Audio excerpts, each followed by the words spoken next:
Hi, welcome back to the Grove Film Festival. I'm Elise Valderrama, and I'm here with one of the writers, one of the winners of our screenwriting competition, Jeff Ingber, who wrote the film Return to Matea. Right. All right, tell me about this film, or screenplay. Well, it's an original screenplay. It's based on my experiences in the financial industry. I spent most of my career there working for large banks like Citibank, and at the end of my career, I got into an interesting and important area called anti-money laundering, which you more and more you see now in movies. It was big in Breaking Bad, for example, if you remember.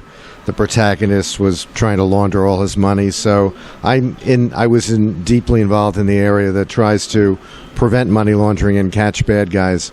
And a lot of that is done by bank examiners. Examiners go to banks and make sure that they have good procedures for catching money laundering and preventing it. And I heard over the years and also experienced some really crazy stories about what bank examiners went through as they would travel to towns and cities and have these very interesting experiences. And I kind of put them all together. So Return to Matea is about two bank examiners, a senior female examiner and a junior one who she's taking on his first examination. And he's very, as is often the case with a rookie, very into it, but naive and very idealistic. And she's been doing it for a while. She's very jaded. And one of the interesting aspects is the town that they go back to, the one bank there is the bank of the town that he grew up in. So he's going back to the town that he grew up in and left after high school.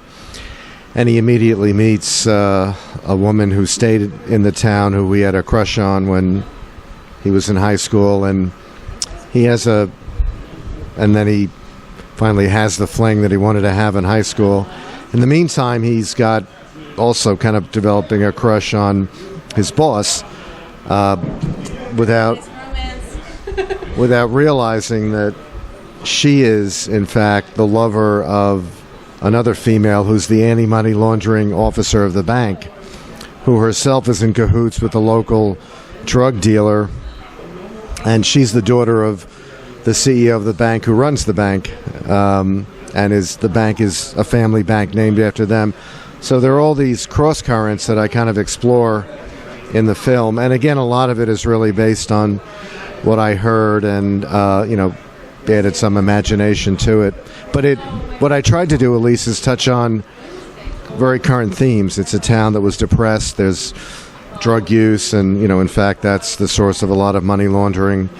It's trying to be revitalized, and the major vehicle for laundering money is this new art gallery that sprung up. And art is one of the common ways in which to launder money because. And then I'll stop. I'm blathering a bit too much. But let's say I've just earned $10,000 selling drugs, and I've got to figure out a way to show that it's honest money.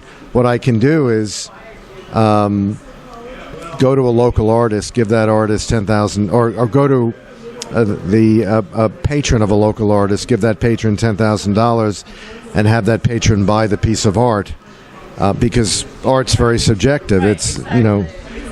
I knew all that art world was fishy. I think some of, without condemning the art world, some of it is patronized by illicit money. Anyway, that's sort of the background. So it sounds like there's a lot in this screenplay. You've got love and violence, breaking the law, money laundering, which is Nostalgia, going back home. yeah, right. Yeah. Sweethearts. High school sweethearts.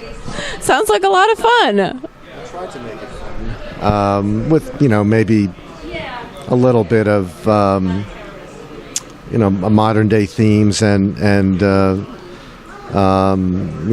some meaning in it. But a lot of it is fun, I think. I'm also an example of somebody who really only late in life got into screenwriting in the film business. And it's one of the exciting things I think about it is that it's really very open. And you can submit your work to a festival like the Grove Festival and have it be recognized. This is very exciting. Yeah. We're so glad you're here today. Thank you. I hope you enjoy the festival. Thanks, Elise. Nice meeting you.